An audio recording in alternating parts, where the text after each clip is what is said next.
Once over in some little town, small hotel, and I fell down a full flight of stairs at to the bottom. They come running up. I sat up and just shook my head and shook it off and didn't cry. So they knew I wasn't hurt. And Houdini says that was sure a buster, meaning a fall, because that's the only time it was used. It meant a bronco buster or a fall. It was never used as a name. My father said, well, that would be a good name for him. It don't sound bad. Now, I was born with the Keaton Houdini Medicine Show Company on a one-night stand in Kansas.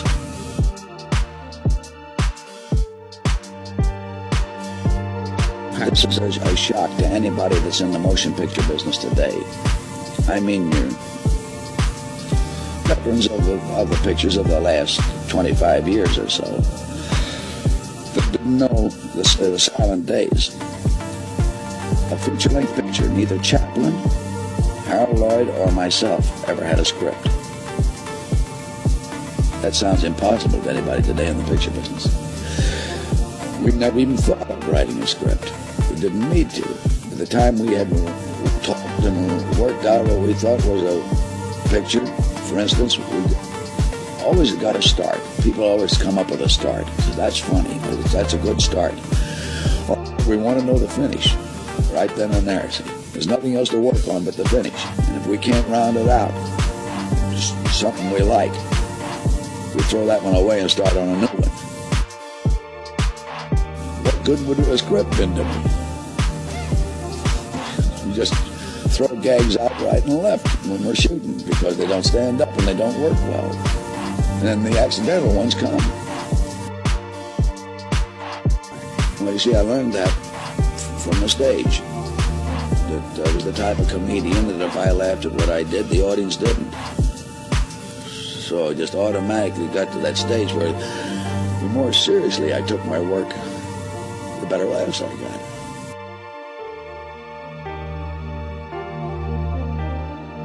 Well, my old man was an eccentric comic, and as soon as I could take care of myself at all on my feet, he had slap shoes on me and big baggy pants, and then just started doing gags with me, and especially kicking me clean across the stage or taking me by the back of the neck and throw me.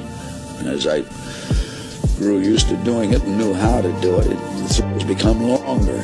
By the time I got up to around 7 and 8 years old, we were called the roughest actors ever in the history of the stage.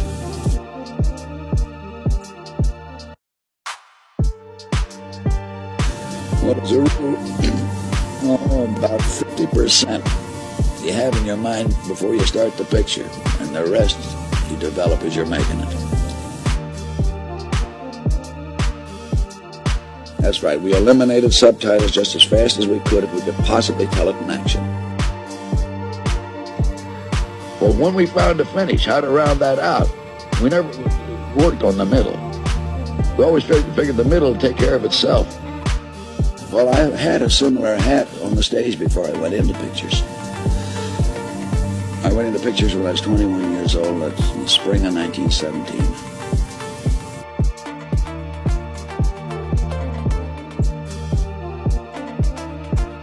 I went into pictures with Roscoe Arbuckle. I mean, his pictures are the first ones I appeared in. And I'd only been with him a short time, and he says, here's something you want to bear in mind, that the average mind of the motion picture audience is 12 years old. It's a 12-year-old mind. Sure entertaining. I was only with him about another couple of months or something like that, and I said, Roscoe, something tells me that those that continue to make pictures for 12-year-old minds ain't going to be with us long.